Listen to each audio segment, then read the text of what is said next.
Hey there, welcome to the table. As you can see, I got this behemoth in front of me, and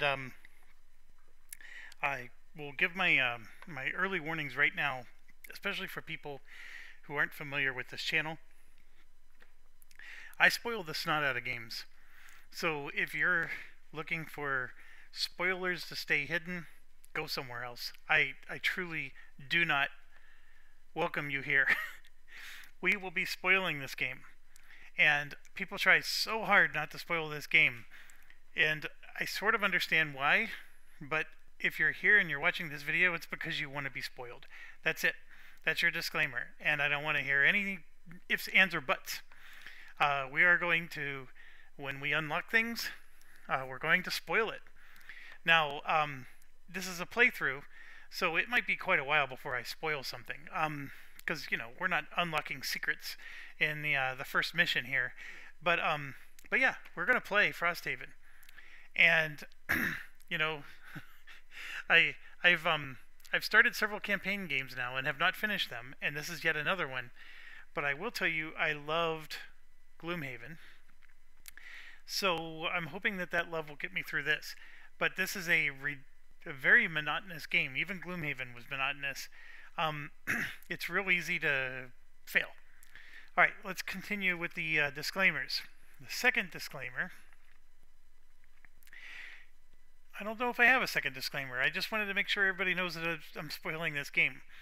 Oh, I know. This video is just going to be introduction, and then the next video will be when the playthrough actually starts. So, some people aren't aware of my format. I always introduce the game first, and then we play it in the next video. Oh, I remember. I got a third disclaimer.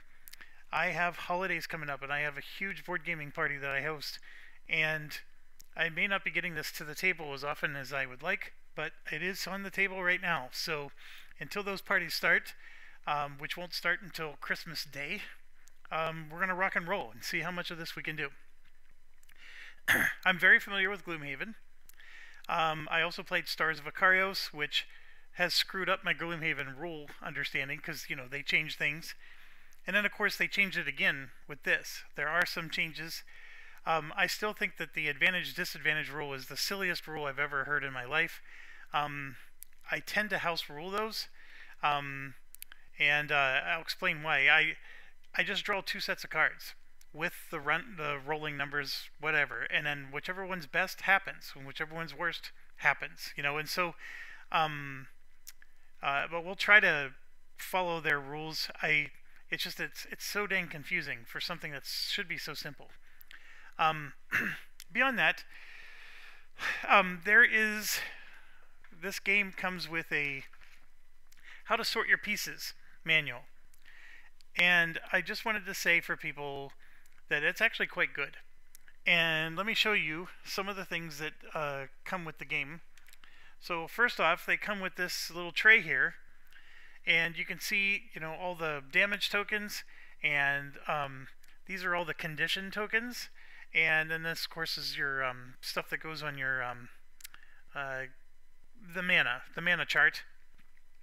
And then you have loot tokens here, and then these are just key points. And then doors. That's doors. So it's really handy. You just take the lid off, and you're ready to play. I have to say I love this. Obviously, in the previous Gloomhaven, you had to put them all in baggies or come up with your own storage solution. This is fantastic. So highly recommend that you do exactly what they recommend. I even have them in the exact position that they recommended. I don't think you have to go that anal, but I did. The other thing that they give you is this, which I don't like. So the way this works is all of the single overlays go here, and that actually works really well. And then all the double overlays go here. Again, it works really well. Now, if I'm looking for an ice one, I'm going to have to, go through until I find the right shade of blue, right? It'll be a little annoying, but it's not too bad. This here, these are all the traps. Now, my problem is I didn't know, is this a trap? Or is that not a trap? I actually don't know. So we're going to find out once we start playing. And then here are Actually, these are the doors. I apologize. What's in the other one? Oh, the other one was treasure chests. And then anything that's 3 tiles goes here. So something like this. And then I didn't know where to throw these, so I don't even know what these are in particular. They look like pipes that are going to go somewhere. So I just threw them all in there.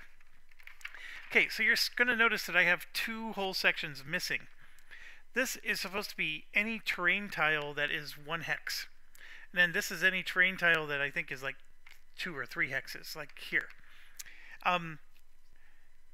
They line up exactly like you see here, which becomes garbage. I mean, it literally goes from this end all the way to this end. So there's so many pieces that it would fill up this whole thing. I mean, if you're trying to find a particular piece of terrain, this isn't helpful. It's great for storage. It's sort of a mixed bag.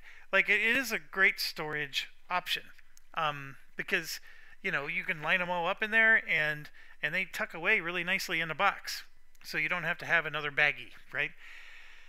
But as you can see, I took a different solution for these because I wanted to. The aim of the game for me is I want to be able to set up scenarios quicker. If there's anything about Gloomhaven that annoyed the snot out of me, it was the setup and teardown time of every scenario. And this game is not going to be that much better. However, that last tray I showed you was fantastic. This one is still good. I just decided I wanted to try something even more efficient than this. So anyways, that's empty for now. And then they give you this here. Now this fits in the box, of course, but I took it out of the box. And you have like all these cards, and they have some nice dividers now. So you can see like this is unavailable craft items, which is actually this big stack here. But the stack in front of it, if you look on the other side of this, it'll say available craft items. So then you got, you know, so, and then here you can see available purchasable items, and then unavailable purchasable items. And the one thing I give the designer credit for is he was an absolute genius.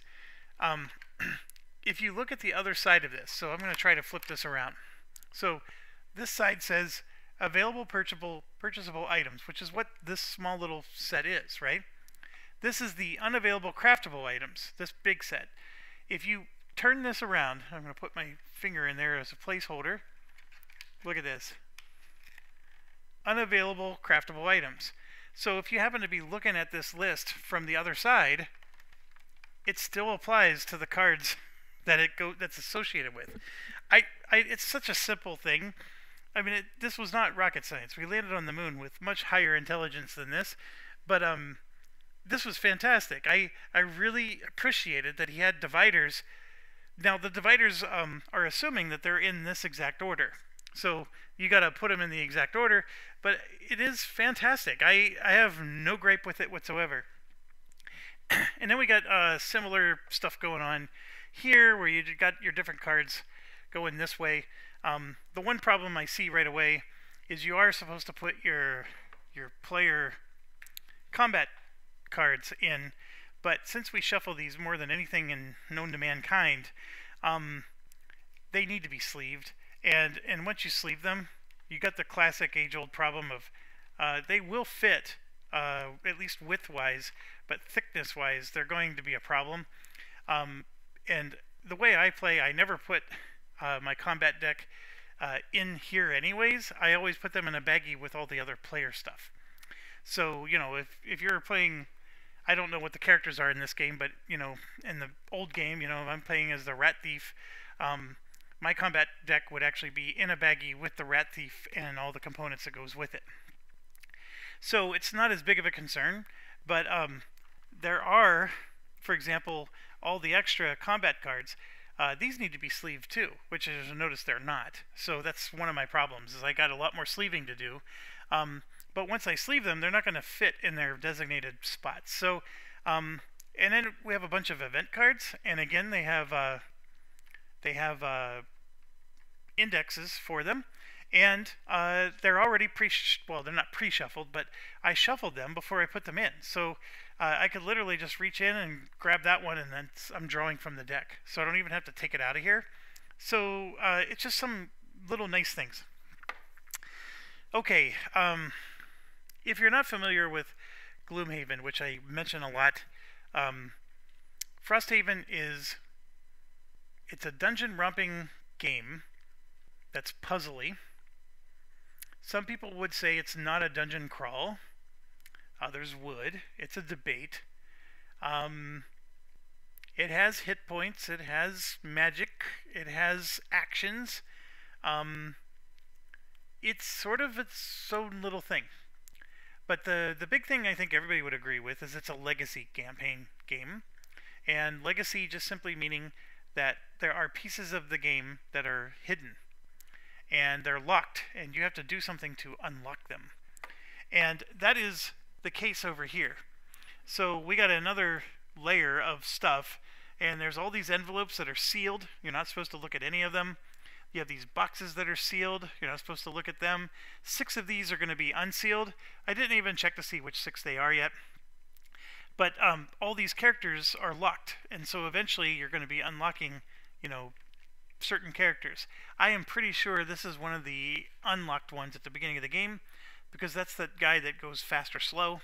I did do a little bit of looking at the information on this game during the Kickstarter. So anyways, yeah, we'll get into that when we start playing. The last thing I wanted to show you is some of my custom solution, and that is I'm actually using a toolbox for this game. And you might notice that I have little cards in each. So the toolbox comes with pull-out trays, and inside of each pull-out tray I have a handwritten card. So this says Lurker or Lurker, right, depending on how you end up looking at it. And inside of here are the Lurker Soldier, the Lurker Mind Snipper, the Lurker Claw Crusher, and the Lurker Wave Thrower.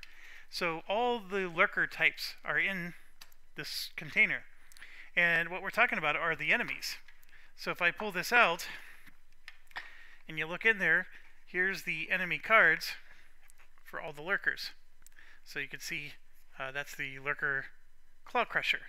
And I have them even sorted where, they're real easy to pull out. And then, of course, all the tokens. And then these are, I think they're used for initiative order. But the Lurker Mind Snipper, for example, you got a little token there. All of them fit nicely in here. And then I put this on top.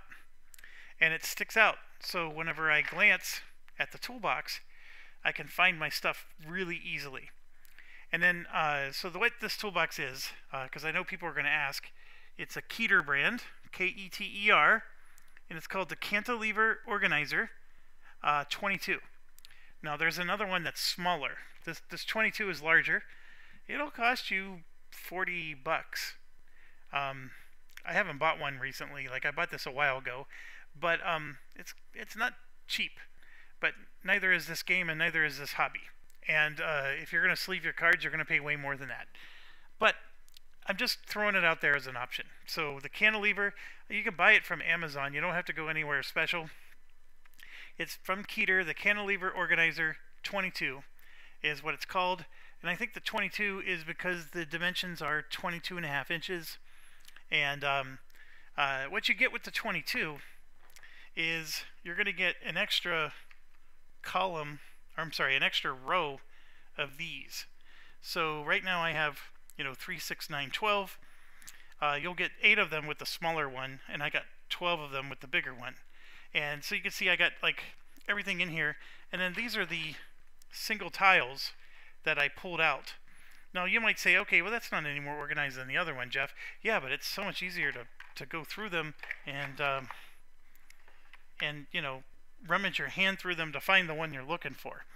Plus, as you can see, I still have 3 empty ones, so I'm waiting until I start playing, and then I'm going to get more efficient as I go. I also have up here, you can see I have all the different monster types. So, for example, if I'm looking for the Hero or Infestor, there he is.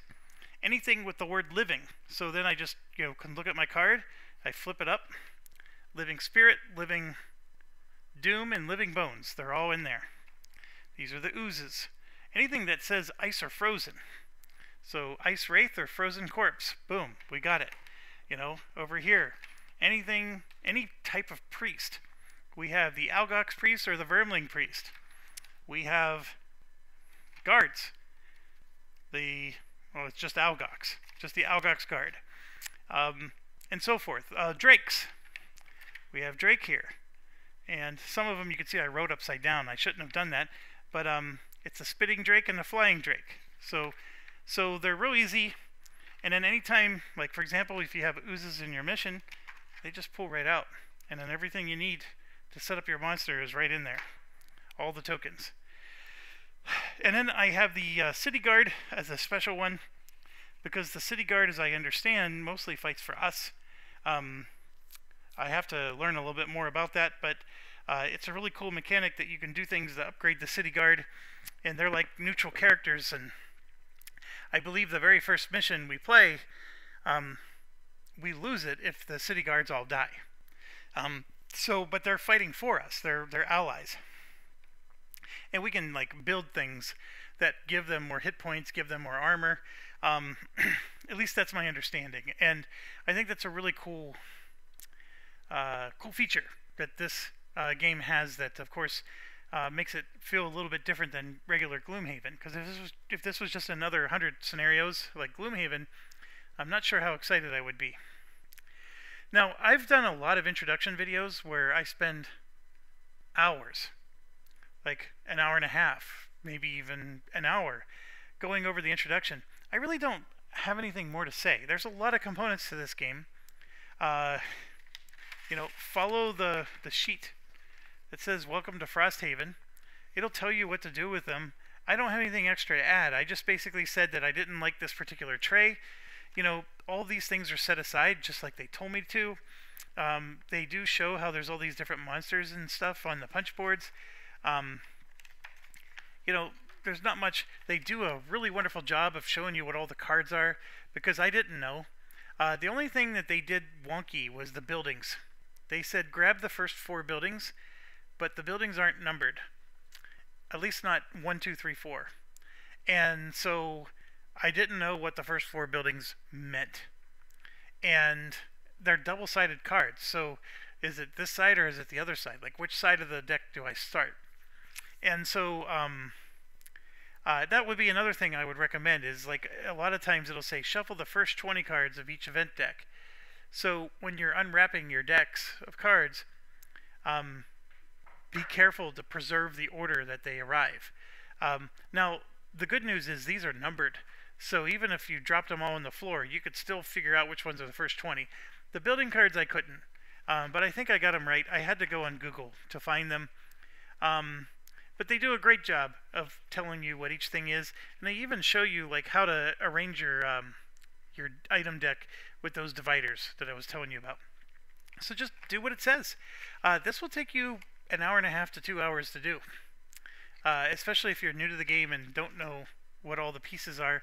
I mean, look at all the monster pieces. I'm sure there's countless videos on YouTube. This is like a way overdone game. I'm just one in a sea of many people.